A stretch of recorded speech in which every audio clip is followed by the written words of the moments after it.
ta foi. Pourquoi développer sa foi? Parce que je crois que dans le monde dans lequel nous vivons, nous allons faire face à des épreuves qui vont être de plus en plus difficiles. Et ces épreuves qui vont être de plus en plus difficiles vont au départ ne pas nécessiter forcément qu'on ait une foi très importante. Même sans foi, on pourra peut-être les surpasser, les dépasser, arriver à nos fins.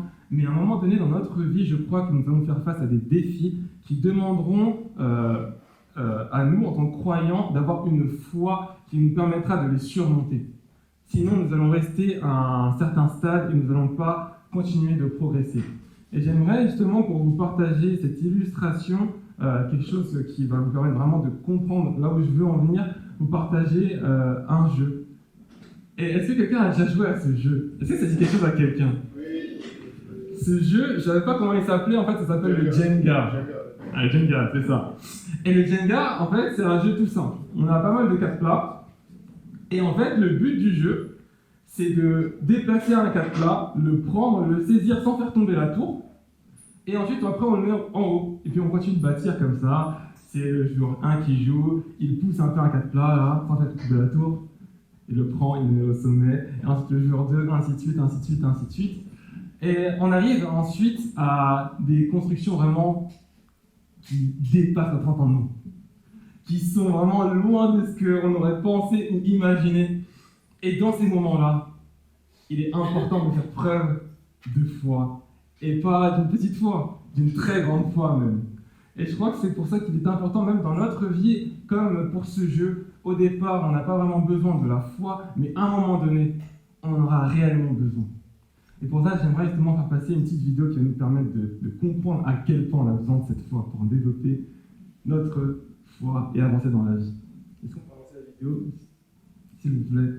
Yeah, you gotta do it fast. Don't be a quitter. Use the force. Fall on you. Oh my god. You can poke. He's playing too. On lightning hands.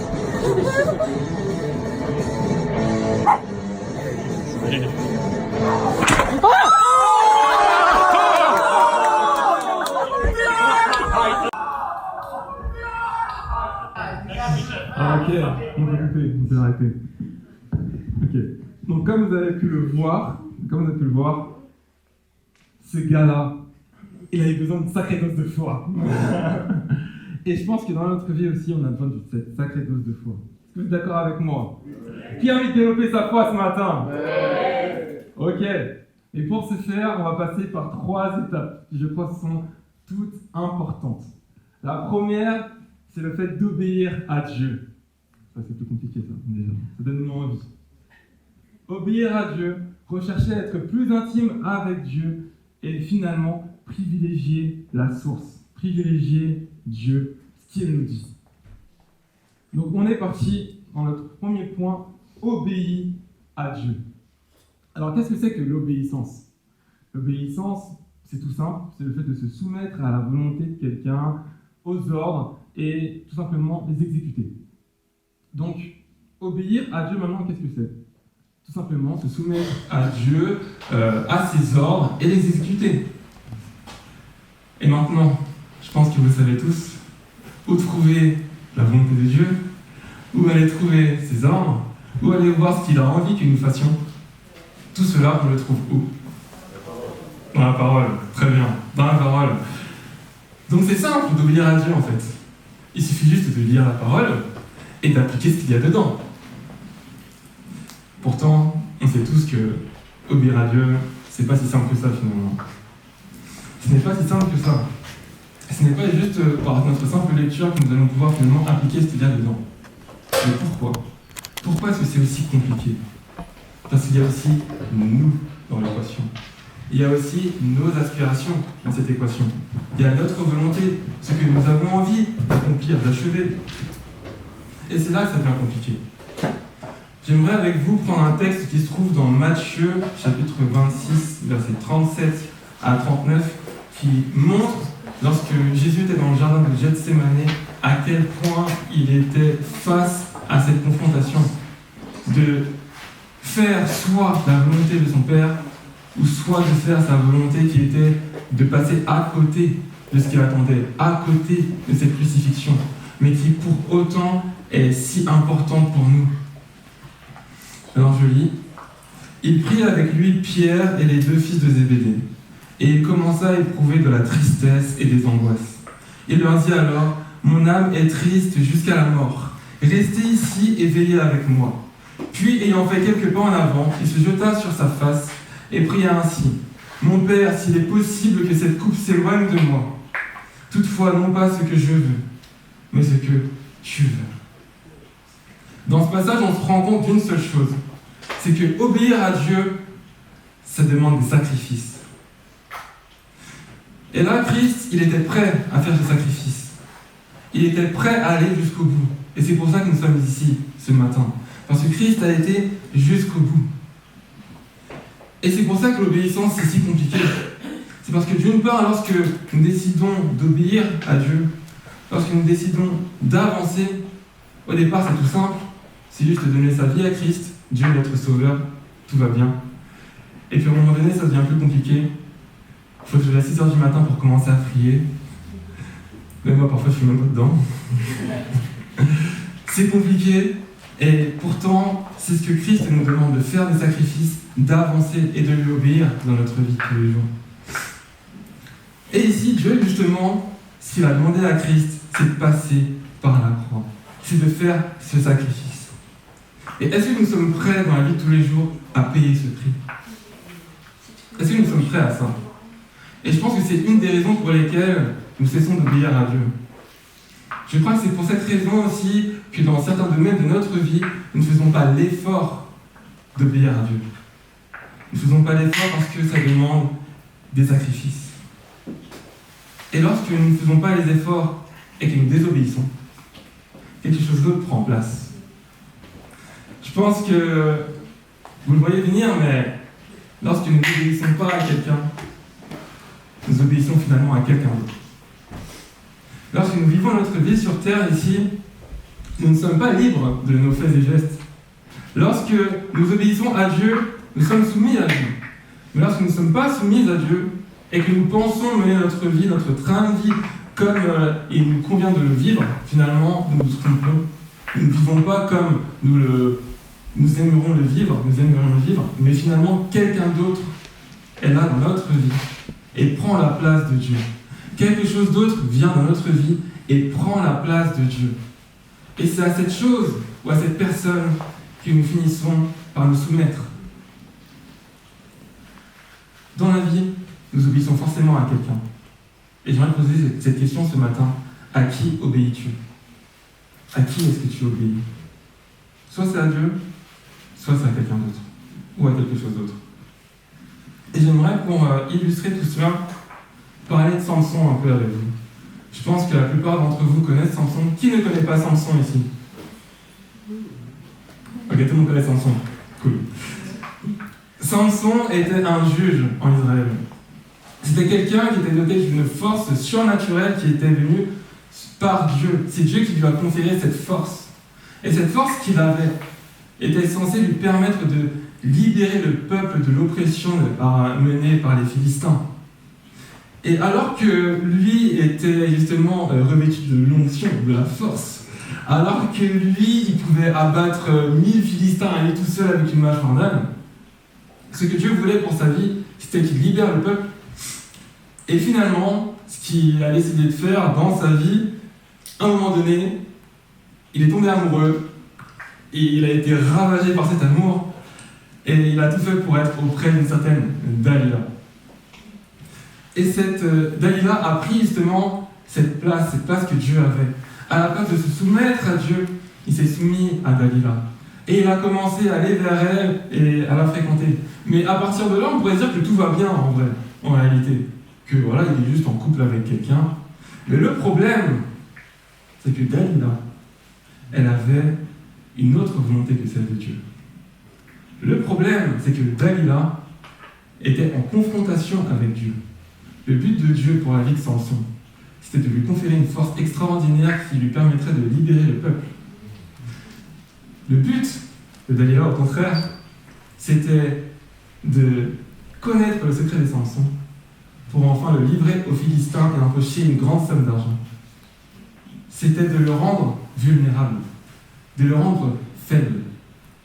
Et là, on voit d'un côté le but de Dieu, le but qui était grand de Dieu pour sa vie, et d'un autre, on a le but de Dalila, qui était de le rendre aussi obéissant qu'un chien, un vulgaire petit chien qui obéit aux faits et gestes et qui ne dit rien et qui ne fait rien.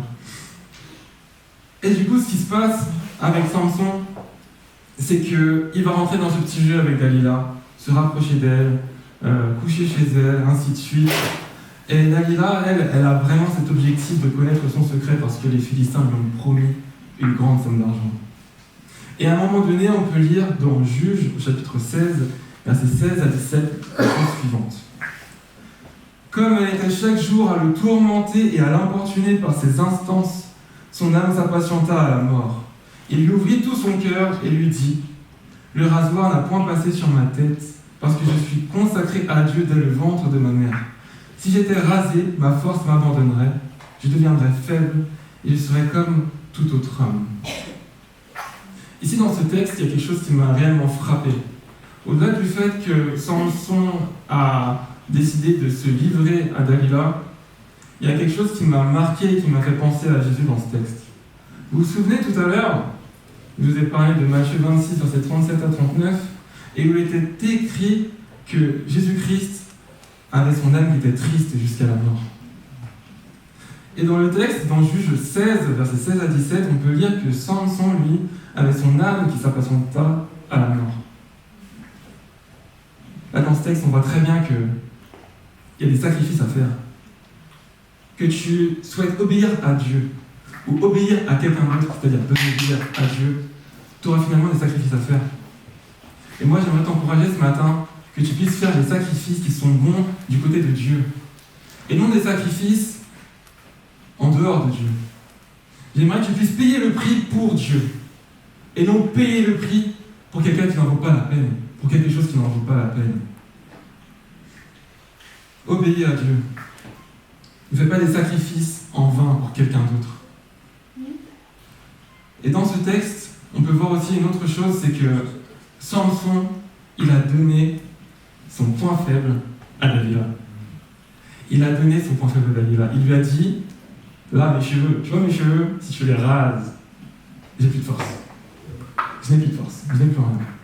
Et Dalila, c'est ce qu'elle voulait depuis le départ. Et si vous avez lu le texte, vous pouvez voir que Samson, à plusieurs reprises, a été face aux Philistins. Face aux Philistins, mais pas n'importe où, chez Dalila. Dalila appelle les Philistins après que Samson lui ait révélé son secret, qui était un faux secret parce qu'au départ, il se jouait d'elle. Mais au final, Samson qui lui avait donné son véritable secret, qu'est-ce qu'il pensait ? Il pensait que Dalila n'allait rien faire. Comme toutes les autres fois, Dalila a appelé les Philistins. Et les Philistins, cette fois-ci, sont venus. Mais cette fois-ci, ils n'avaient plus de force. Ils n'avaient plus de cheveux. Ils n'avaient plus justement ce que Dieu lui avait laissé pour se battre. Et là, c'est le drame. Samson, il est privé de ses deux yeux. Et il est envoyé travailler comme un larbin pour les Philistins. Et là, le but de Dieu, on en est très loin. Parce qu'il a décidé d'obéir à quelqu'un d'autre et de faire des sacrifices pour quelqu'un d'autre. Et moi, j'aimerais te dire ce matin à toi qui m'écoutes, ne donne pas ton point faible à l'ennemi. Ne donne pas ton point faible à l'ennemi. Reste consacré avec Dieu, mais surtout ne donne pas ton point faible à l'ennemi. Parce que qu'est-ce qu'il va faire l'ennemi avec ton point faible ? Tu crois qu'il va le garder en réserve ? Non. Il va l'utiliser tout de suite. Il va l'utiliser tout de suite pour te plomber et pour te mener au plus bas. Alors s'il te plaît, ne partage pas ton point faible à l'ennemi.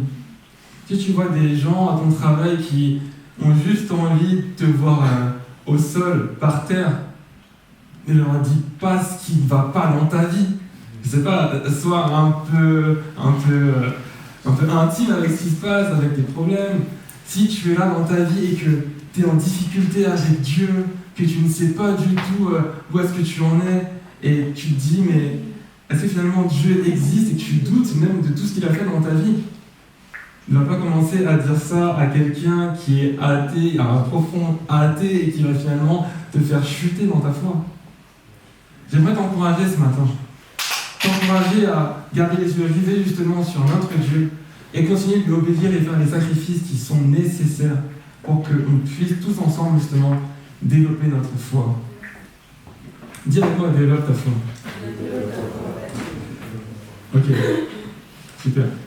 Est-ce que j'aurais 2 volontaires dans la salle? Est-ce qu'il y aura quelqu'un qui... Est-ce que je peux avoir 2 personnes qui vont monter sur l'estrade? S'il n'y a personne qui se lève, je choisis. Ok, bon bah je vais choisir. Jonathan, vas-y, viens. Vous avez aussi quelqu'un? Personne s'est dévoué. Il faut les applaudir.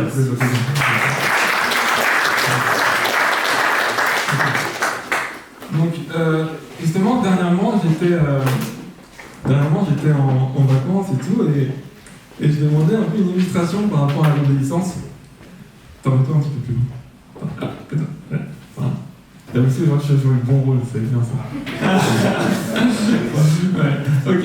Et justement, j'étais en vacances et je demandais un peu, j'étais là avec des amis, je me disais, qu'est-ce que je pourrais utiliser comme illustration et tout pour ce message par rapport à l'obéissance. Et puis ensuite, il y a Anthony qui me dit, il y a la gravité. Là, je fais, mais oui, la gravité, dis donc. Parce qu'il faut savoir que, là, ici, nous sommes sur Terre, et que là, si je saute, la gravité, elle me retient, elle ne me laisse pas partir. Et cette gravité, justement, elle nous permet justement de capter à quel point on ne peut pas être obéissant à 2 personnes en même temps. Là, je suis soumis à la gravité de la Terre. Je ne suis pas soumis à la gravité de la Lune. Je ne suis pas soumis à la gravité du Soleil, je suis soumis à la gravité de la Terre. Je reste sur Terre. Vous ne me voyez pas m'envoler vers la Lune, vous ne me voyez pas m'envoler vers le Soleil. Moi, je suis sur Terre, sur la gravité de la Terre. Et sur cette Terre, on pourrait dire que c'est un peu notre Dieu. Voilà. C'est Dieu qui m'attire à lui, c'est Dieu qui me prend vers lui. Et on va dire que la gravité terrestre et tout, c'est notre cher David aussi. Voilà. Il est là, avec moi, il me retient et tout. Voilà, je suis là, je me balade autour de lui et tout, mais voilà, il me retient. Et lorsque je me déplace autour de lui, ça représente les choix que je fais, Je fais des choix, mais je reste par là, parfois je me rapproche un peu plus, parfois je m'éloigne un peu et tout. Mais voilà, je fais des choix. Des choix qui sont aussi soit en rapport avec Dieu, où je me rapproche de lui, soit en désaccord avec lui. Mais là, il me retient. Vas-y, retiens-moi. La réalité, elle me retient quand même. Et en tant que chrétien, je pense que vous le savez tous, ça fait vraiment très frère et sœur en Christ. Et vous savez, dans l'église, ici en tant que chrétien, si je disais à Marius, sors de l'église et mets-toi à pécher, c'est comme si j'essayais de partir et tout, et d'aller pécher, mais non, je peux pas, non. Je vais pas sortir de l'église comme ça et me mettre à pécher, mais non. Pas du tout, non, j'ai pas envie de ça et tout. Et là, c'est Dieu qui me retient, là. Non, je ne peux pas faire ça. Et justement, dans notre vie, les choix qu'on fait parfois, petit à petit, il nous met un peu plus loin de Dieu, il nous éloigne de Dieu. Et ça se fait doucement. Parfois, on ne s'en rend pas compte parce que finalement, en fait, c'est comme si on marchait un peu en marche arrière. Mais arrête.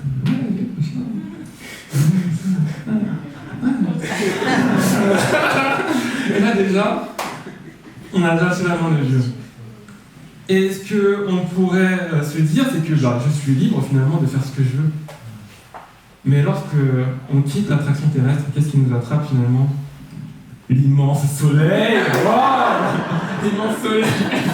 Et là, alors que je crois que je suis libre, là je me crois libre et tout de faire ce que je veux, mais finalement, je fais des choix, je me balade un peu partout, peut-être dans le péché, je me balade. Et c'est juste au moment où je me sens vraiment trop près, je me sens pas bien, il fait trop chaud ici. Il y a la chaleur, qu'est-ce qui se passe? Je me sens pas bien. Là, à partir de ce moment, on va se dire, mais Dieu il est là, mais je vais aller vers Dieu, et là d'un coup, le soleil. La gravité est tellement forte, mon Dieu. Et là, par contre, pour revenir à Dieu, c'est vraiment compliqué. Là, ça va être la galère. Et là, tu vas devoir faire un choix. Tu vas devoir faire un deuxième choix. Tu vas devoir faire un troisième choix. Le soleil, il est faible, le soleil, en ce moment. Voilà. Et là, tu fais encore un quatrième choix. T'es là, tu galères. Et tu cherches justement à retourner vers Dieu.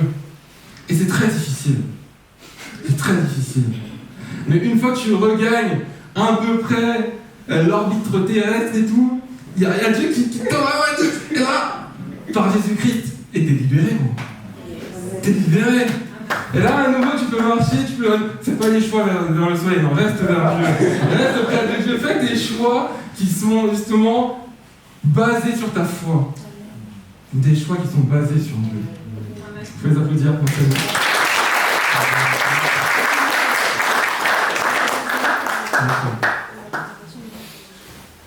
Merci. Ok. Garde les pieds sur terre. Dis-le comment ça, garde les pieds sur terre. Okay. Ne laisse pas des personnes, ne laisse pas des relations toxiques, ne laisse pas l'argent, ne laisse pas les études, ne laisse pas tes loisirs, ne laisse pas les apparences, ne laisse pas des addictions à la place de Dieu. N'obéis pas à toutes ces choses. À la place, mets en application la Bible dans ta vie. Rappelle-toi d'une seule chose, c'est que tôt ou tard, ta désobéissance te mènera à ta ruine, comme ça l'a mené pour Samson. Mais si tu choisis d'obéir, à ce moment-là, tu pourras développer ta foi. Dis à ton voisin, développe ta foi. D'accord. Donc notre premier point, c'était obéir à Dieu. On va passer au second point qui est recherche à être intime avec Dieu. Recherche à être intime avec Dieu. Vous savez, lorsque moi je suis devenu chrétien, je me suis fait baptiser justement. Mais avant ça, il faut savoir que j'ai grandi dans une famille chrétienne, ma mère était chrétienne, mon père était chrétien. Et au départ, j'allais à l'église justement avec mes parents. Mais il faut savoir que je n'allais pas à l'église de mon plein gré. J'étais forcé à aller à l'église. On m'a forcé à aller à l'église.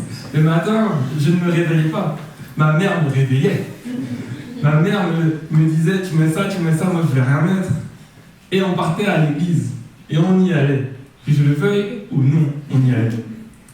Et aujourd'hui, je me trouve devant vous. Devant vous parce que ma mère m'a forcé à prêcher. Non, je rigole.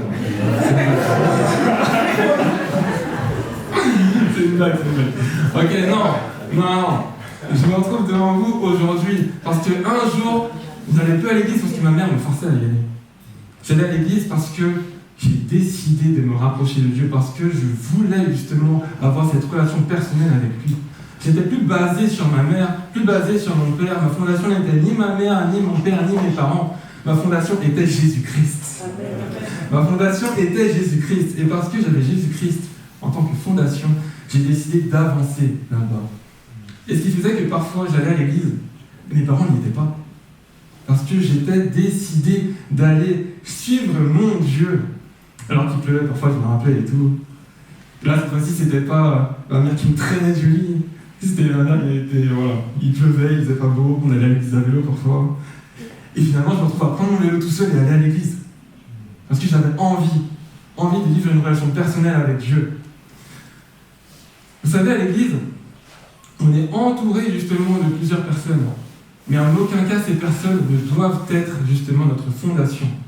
En aucun cas, notre foi en Dieu doit dépendre d'une autre personne. En aucun cas, ma foi doit dépendre de ma mère qui est là et qui me regarde. Merci vraiment d'être là présente. Notre relation doit être une relation directe avec Dieu et non une relation indirecte. Et dans la Bible, nous avons un certain roi, un roi de Juda, qui s'appelait Joas, qui justement vivait ce type de relation avec Dieu, une relation indirecte. Indirecte, et ça on peut le voir par le début de sa vie et la fin de sa vie. On va lire ensemble dans 2 Rois, chapitre 12, verset 2. Il nous est dit, Joas fit ce qui est droit aux yeux de l'Éternel tout le temps qu'il suivit les directions du sacrificateur Jéhojada. Ce verset, il veut tout dire.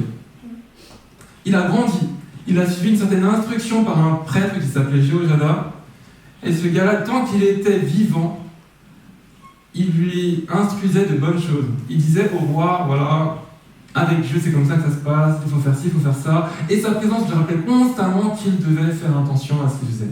Parce qu'il y avait un Dieu qui existe aussi.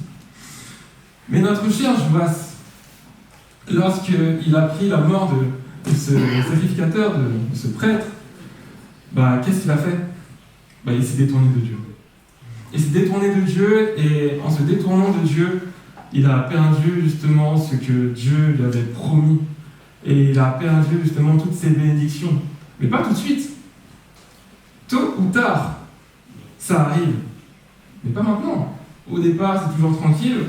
Au départ, on est toujours bien dans la royauté. On est toujours bien avec tout ce que Dieu nous a légué. Mais à un moment donné, les épreuves arrivent. Et lorsque les épreuves arrivent, qu'est-ce qu'on fait? On se dit, ah mince, j'ai plus de Dieu à mes côtés. Comment je fais? Et puis ce roi Joas, son épreuve, c'était tout simplement une attaque du roi de Syrie.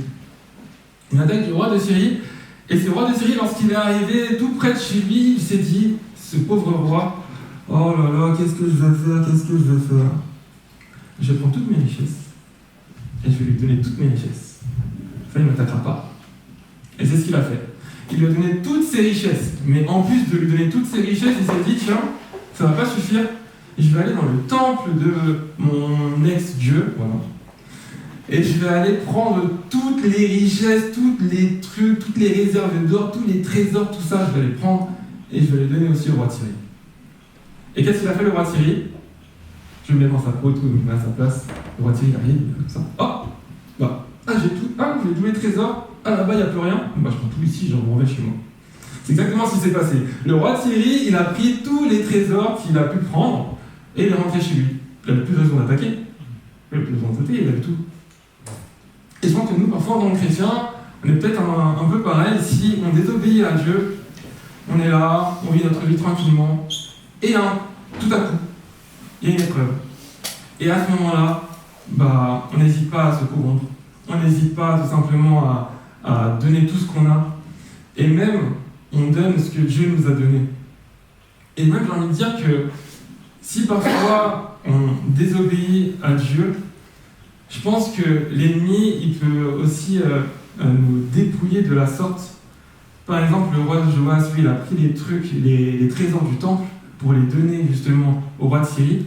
Mais nous, en tant que chrétiens, on pourrait se mettre alors qu'on donnait notre dîme, alors qu'on y allait généreusement, on pourrait se mettre aussi à plus que donner ce qui est à nous, donner aussi notre dîme à l'ennemi finalement. Ne plus mettre notre dîme à l'église, mais la mettre totalement ailleurs. Et alors qu'il s'est dépouillé pour un ennemi, je crois que nous, si on désobéit, on va être amené à ça. Mais au-delà de tout ça, j'aimerais qu'on puisse, nous, se dépouiller pour Christ. J'aimerais qu'on puisse se dépouiller pour notre Dieu. Et Christ, c'est ce qu'il a fait pour nous. Il s'est dépouillé. Il s'est dépouillé lui-même pour nous. Et alors que tu es dans ton service, alors que tu fais plein de choses pour Dieu, j'aimerais t'encourager à continuer. Parce que si tu ne le fais pas pour Dieu, tu le feras pour quelqu'un d'autre. Et tu le feras peut-être pour quelqu'un d'autre que tu n'aimes pas. Et tu le feras quand même parce que ce sera une question de vie ou de mort. Comme pour Joas. Il se faisait attaquer par quelqu'un. Non, c'était pas de la rigolade là. C'était une armée contre une autre armée. Sauf que lui, il savait que sans Dieu, il était faible. Mais qu'une fois qu'il avait fait ce choix d'être sans Dieu, il ne pouvait pas faire machine arrière. Et il lui a donné tout ce qu'il avait. Alors j'aimerais t'encourager justement à te dépouiller pour Christ et pas te dépouiller pour quelqu'un d'autre. Dépouille-toi pour Dieu. J'aimerais te partager une image pour que ce soit encore plus concret. Si on est à vélo et que tout à coup on retire notre chaîne, comment allons-nous avancer? Joas se retrouvait dans cette même situation. Il n'avait plus cette chaîne, il n'avait plus ce sacrificateur sur qui compter pour regarder à Dieu. Et il a cessé d'avancer. Tu peux être emmené par l'inertie de ton vélo, mais à un moment donné, tôt ou tard, tu vas finir dans une situation d'équilibriste où tu seras juste sur ton pédalier, tu n'auras plus de chaîne pour avancer. Et qu'est-ce qui se passe? Tu tombes. Tu mets le pied à terre, tu ne peux plus avancer parce que tu n'as plus cette chaîne.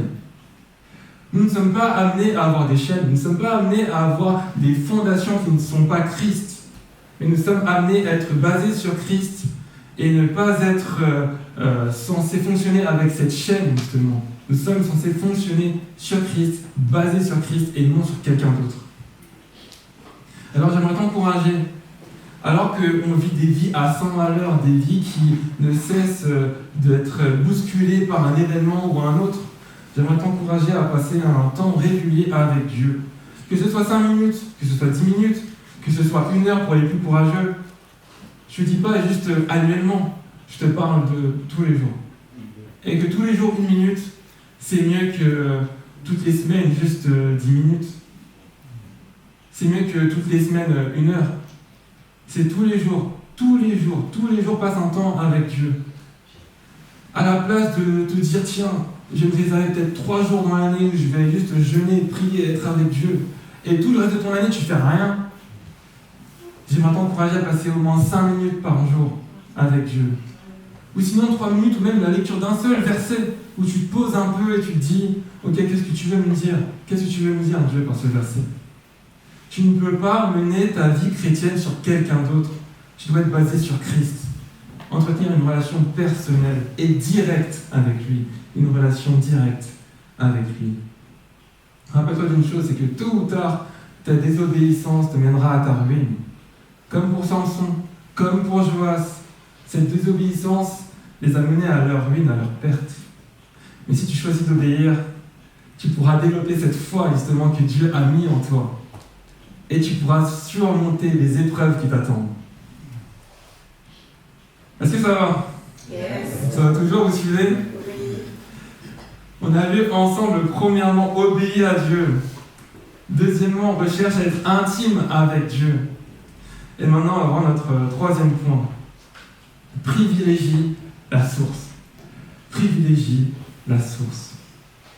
Donc comme on l'a vu, nos frères et sœurs à l'église, c'est cool de les avoir. C'est cool parce qu'ils vont nous aider, ils vont nous permettre de développer notre foi, ils vont nous permettre de grandir dans l'amour de notre prochain. Parce que sans les frères, c'est impossible de grandir dans l'amour si on appelle quelqu'un un vis-à-vis. Mais ces personnes ne doivent en aucun cas être notre maillon central. Ils ne doivent en aucun cas être justement cette fondation, comme je vous l'ai dit tout à l'heure. Et ils auront une influence sur nous. Et maintenant, ce qu'il est important de faire avec cette influence, c'est qu'il faut aussi la jauger. Elle ne doit pas prendre trop d'emprise sur nous.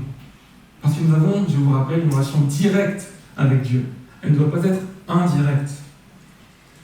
Et j'aimerais qu'on puisse ensemble aller dans le livre de 1 Roi et aller à la rencontre d'un certain prophète, un prophète de Juda, qui a été mandaté par Dieu pour aller parler au roi d'Israël, justement, qui était idolâtre à ce moment.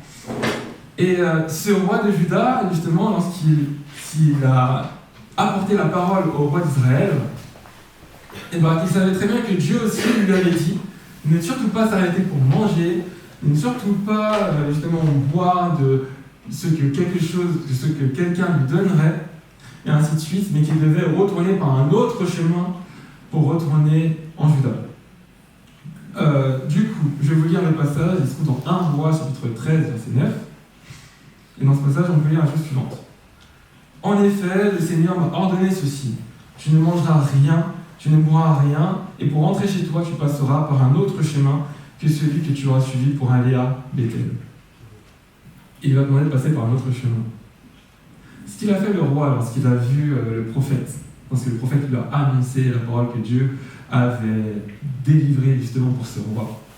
Il lui a dit, le roi, viens manger avec moi, viens te poser, viens boire un bon chocolat chaud, je sais pas, viens boire un peu de liqueur, je sais pas, bref. Du coup, le roi, il a ce discours, viens, t'inquiète pas, ça va bien se passer. Et le prophète, il lui a clairement rétorqué, non, Dieu m'a clairement dit de ne pas m'arrêter, Dieu m'a clairement dit de ne pas manger, de ne pas boire quoi que ce soit, de rentrer chez moi, et pas par le même chemin par lequel je suis passé, mais par un autre chemin. Et du coup, le prophète, il s'en va et il lui dit, même si tu me donnes la moitié de ta royauté, moi j'en veux pas, j'obéis à Dieu. On peut l'applaudir ce prophète, quoi. Il a obéi à Dieu, amen. Il a obéi à Dieu. Et maintenant, qu'est-ce qui s'est passé? Ce prophète, il part par un autre chemin, et il veut rentrer chez lui, tranquillement. Et ce qu'il ne savait pas, c'est que lorsqu'il a apporté la parole au roi, il y avait justement les fils d'un autre prophète qui ont entendu tout ce qui s'est passé. Et ces fils-là, ils sont allés voir leur papa, on va l'appeler prophète bis pour simplifier l'histoire. Donc le prophète bis, justement, il entend l'histoire. Et là, il se dit, waouh, mais c'est incroyable, il faut que j'invite chez moi cet homme-là. Du coup, il part le prophète bis à la rencontre du prophète initial. Et il lui dit tout simplement, écoute, j'ai entendu ton histoire, ce qui s'est passé, viens manger chez moi, t'inquiète pas, ça va bien se passer, je vais te mettre bien, voilà.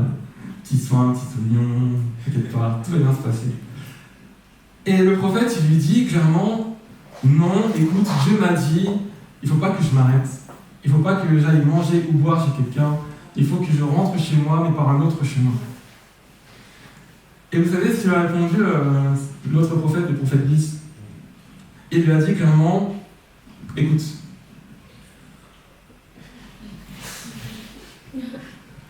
l'ange du Seigneur m'a dit que... Quand quelqu'un vient vers toi et te dit, l'ange du Seigneur m'a... Attention. Attention.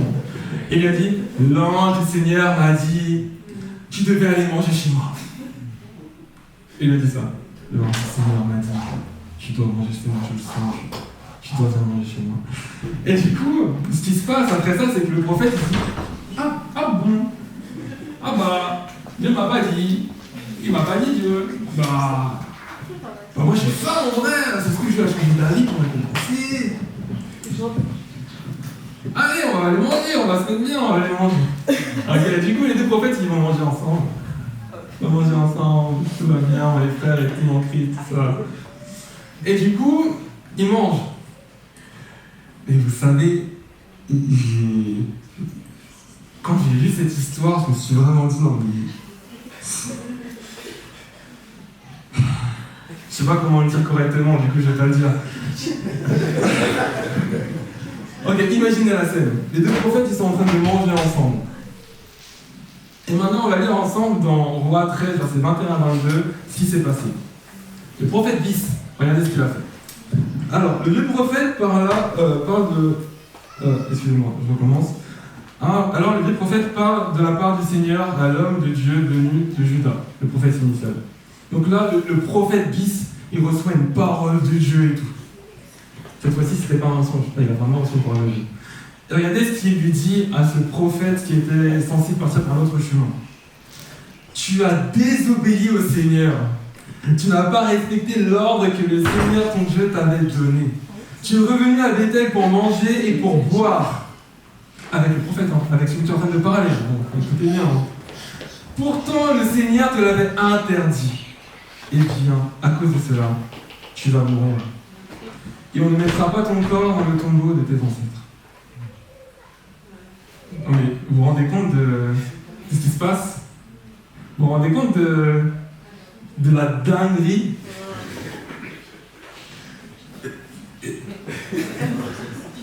C'est fou! C'est fou! C'est fou! Et ce que j'aimerais dire, c'est que voilà, c'est pas un idolâtre qui est venu vers lui pour lui dire viens manger, et il n'a pas cédé au niveau de l'idolâtre, il a cédé parce que un de ses semblables, un autre prophète est venu vers lui et il lui a clairement dit viens manger. Et le prophète lui dit viens manger chez moi, il lui a pas dit ça pour lui faire du mal. Il lui dit ça parce que c'est ce qui lui semblait bon, d'inviter un de ses semblables, viens, je vais te faire à manger et tout, tu vas pouvoir te poser chez moi et ainsi de suite. Il voulait lui faire du bien, et ça je le crois. Je suis intimement convaincu qu'il voulait lui faire du bien. Mais parce qu'il n'a pas obéi à Dieu, parce qu'il a désobéi à Dieu, finalement ça a mené à sa ruine. Et lorsqu'il sortit ensuite pour rentrer chez lui, il a rencontré un lion sur son chemin. Le lion était comme ça, et ben voilà, ni deux, le lion l'a dévoré.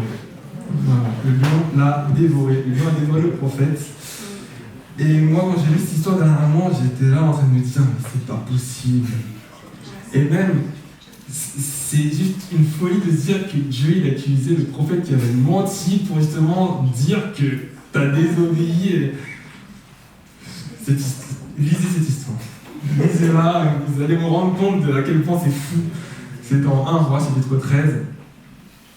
Mais du coup, j'aimerais te dire vraiment à toi qui m'écoutes, si tu es sûr et certain que Dieu t'a parlé, vas-y, fonce.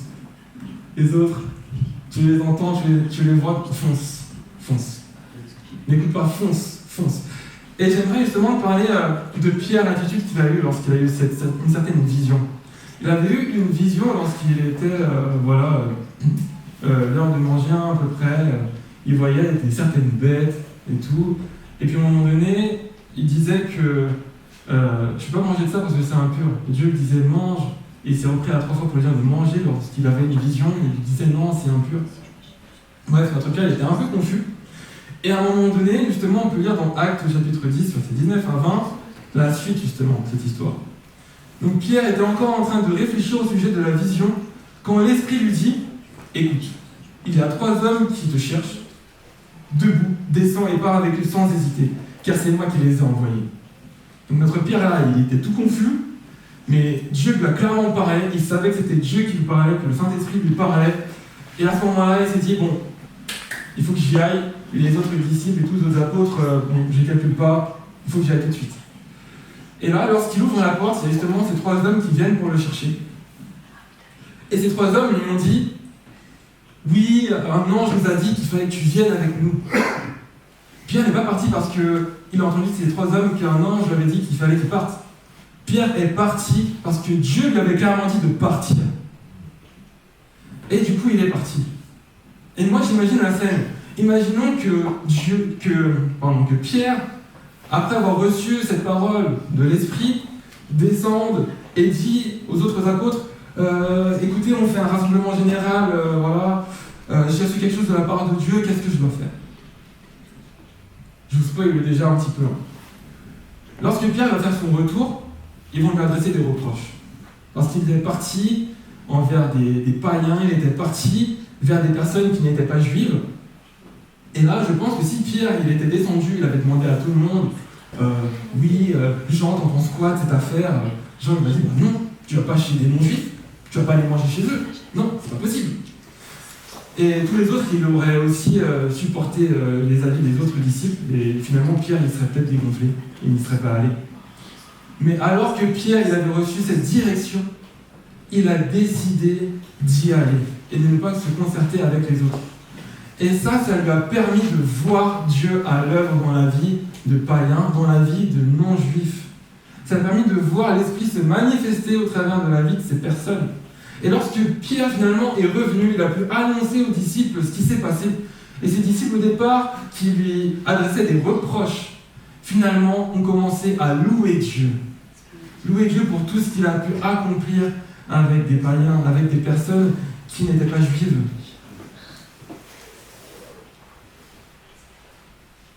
Tout ça parce que Pierre a obéi. Tout ça parce que Pierre a obéi. Dans ce message que je vous apporte, on peut se rendre compte d'une seule chose. C'est que lorsqu'on désobéit à Dieu, la ruine arrive tôt ou tard. Mais que lorsque nous choisissons d'obéir à Dieu, finalement, cela développe notre foi. Et ce que Pierre a vécu, ça lui a permis justement de baser cette confiance en Dieu, une confiance encore plus importante et de la développer, cette confiance en Dieu. Alors que tout le monde, tout ton entourage te dit non, et si Dieu te dit oui, vas-y. Parce que ce que tu vas expérimenter va développer cette confiance que tu as en Dieu et te permettra de passer des épreuves bien plus complexes à l'avenir. Et pourtant, dans la vie quotidienne, parfois on est face à ce genre de situation, où notre N+1 par exemple nous a dit quelque chose, mais où nos semblables nous disent non, c'est pas ça. Admettons, on est au travail, on reçoit un mail de notre boss qui nous dit je te veux demain à 8h, je sais pas moi, par exemple au Trocadéro, ce qui n'est pas du tout le lieu de ton travail et tout. Admettons, tu travailles ici dans le 94, tu es à Choisy-le-Roi, et là ton boss il dit non, je te veux demain à 8h au Trocadéro. Et là ensuite, tu as tes collègues qui disent oui, non, le patron il a dit qu'il fallait se rendre plutôt aux Invalides, voilà, c'était 14h le rendez-vous. Et là tu vas te dire oh mais c'est quoi, qu'est-ce qui se passe, je suis un mail de mon patron, mais là mes collègues ils me disent c'est au Trocadéro. Et juste parce que tes collègues ils te parlent face à face et que tu les vois, et que ton patron tu l'as pas vu et qu'il t'a envoyé un mail, tu vas être là à te dire qu'est-ce que je dois faire, alors que c'est simple, ton patron il t'a dit quoi? Qu'est-ce que t'as dit ton patron? T'as dit Invalide ou t'as dit Trocadéro? Voilà. Obéis à Dieu, obéis. Pareil, à l'école et tout, ça c'est quelque chose qui arrive tout le temps. T'es là, ton prof il dit chapitre 1, chapitre 2, chapitre 3, il dit à tout le monde et tout. Et là ensuite t'as des élèves qui disent ouais, il y a d'autres secondes et tout qui sont sortis de cours et tout, ils ont le contrôle. Il n'y avait que le chapitre 1 et le chapitre 3. Et là, t'es là en mode, oh, j'avais quoi? Et comme par hasard, là, ton prof, il a décidé de faire un contrôle juste pour 7 secondes, tu rajoutes uniquement chapitre 2. Soit t'as obéi, soit t'as pas obéi. Et là, c'est ton problème.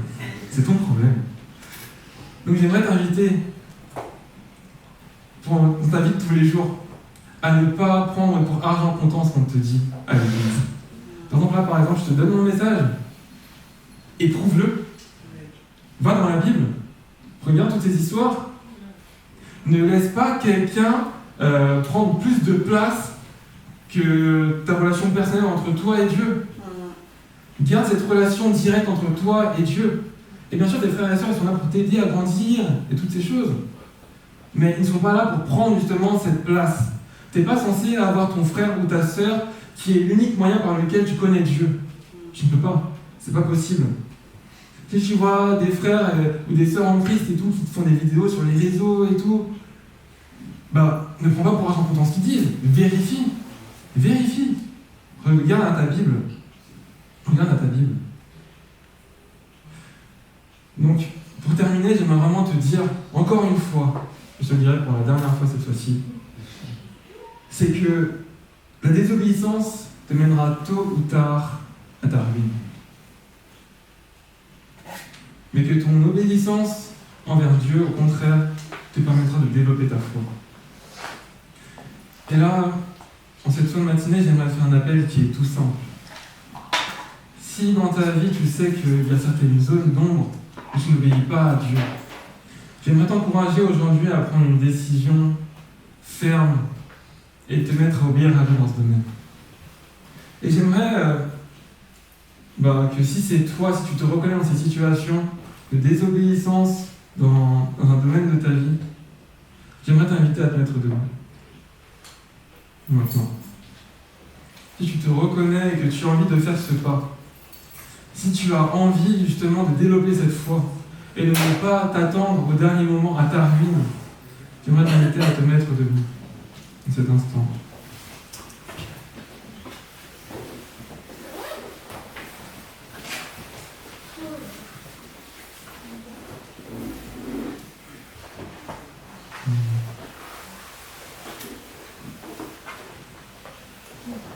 Ce qu'on va faire maintenant, c'est qu'on va s'engager sincèrement devant Dieu pour que cette chose que nous avons en tête en cet instant, pour que cette chose ne puisse plus avoir de l'impact, ne puisse plus avoir de l'influence dans notre vie. Nous allons nous positionner pour que cette chose soit maintenant tue à jamais. Nous allons nous positionner pour faire en sorte que plus jamais nous allons nous retrouver dans un contexte, dans une situation qui nous mènerait à cette chose. Et nous allons prier ensemble. Et là, en cet instant, tu peux fermer les yeux à ta place et tu peux te mettre à prier au-dedans de toi-même ou à prier à l'oral, à voix haute, fais comme tu veux. Mais sois sincère devant Dieu et engage-toi sincèrement vis-à-vis de lui et vis-à-vis de ce sujet où tu désobéis constamment à Dieu. On va prendre quelques instants pour prier, pour remettre cela entre les mains de Dieu.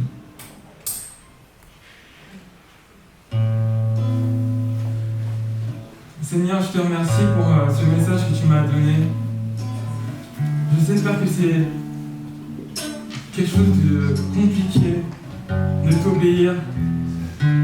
C'est simple sur le papier, mais lorsque on a l'appliqué dans notre vie, ça devient beaucoup plus dur parce que on a aussi nos aspirations, on a aussi tout ce qu'on aimerait faire, nos désirs, nos envies. Père, je te prie vraiment de venir nous secourir, Père, et de faire en sorte que toutes les choses qui aimeraient que nous soyons soumis puissent maintenant être cassées dans le nom de Jésus-Christ. Et qu'on puisse uniquement être soumis à toi, uniquement être attirés à toi. Nous ne voulons pas, Seigneur, nous attendre à une ruine qui arrivera tôt ou tard par notre désobéissance. Et nous voulons t'obéir. Nous voulons t'obéir, Seigneur. Nous voulons t'obéir. Nous voulons développer notre foi qui nous permettra de surmonter des épreuves des épreuves tellement grandes, des épreuves que nous ne penserons jamais pouvoir surmonter, parce que tu es à nos côtés, parce que tu es là, et parce que c'est par toi, Seigneur, que nous y arrivons. Alors je te prie, Seigneur, de nous aider. Oh Dieu, aide-nous. Aide-nous à avancer. Aide-nous à t'obéir.